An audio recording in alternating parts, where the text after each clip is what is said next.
You've got elephant syndrome and you didn't even know it. I'm talking about a mentality that is out there called the baby elephant syndrome. They will take a baby elephant that is in captivity and they'll wrap a rope around its ankle and tie it to a 150-pound weight.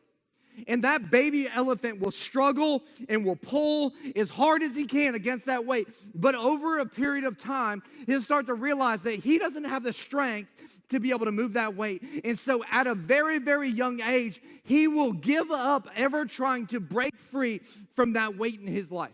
So that later on, when he is fully grown and over 11 feet tall and 13,000 pounds, that same God that used to put a 150-pound weight and a rope around his ankle will go and take a 2-foot stick and hammer it into a ground in a thin piece of rope and tie it around that elephant's ankle, and that elephant will never move into the wide open, spacious life that he was designed for. Because in his mind, he still feels small.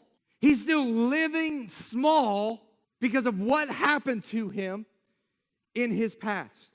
And he stays captive for the rest of his life. Some of you are shackled with a toothpick and a piece of yarn. I'm telling you, you are shackled by what people have told you in your past, where you have grown up in, the environment you came from, and you have allowed a toothpick and a piece of yarn to keep you in a place that God never intended for you to live. You lived in the confines of your past rather than living in the wide open, spacious life that God has designed for you. The way you have felt has kept you from the life God designed you for.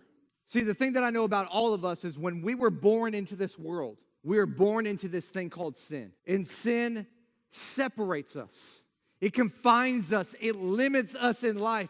But the moment you found a relationship with Jesus, you were set free from that bondage. But a lot of us still live with that bondage in our life. And we're still captive by things of the past, even though now you've been set free. In fact, John chapter 8, Jesus actually says this, I tell you the truth, everyone who sins is a slave to sin. A slave is not a permanent member of the family, but a son is a part of the family forever. So if the Son, Jesus, sets you free, you are truly free. And what God wants all of us to know here today that have found Christ is that there's nothing that is keeping you in that position but you. You're bigger than the rope. You're bigger than your past. You're bigger than the stake. And if God is for you, then who can be against you? It's time for some of you to kick it off and break free.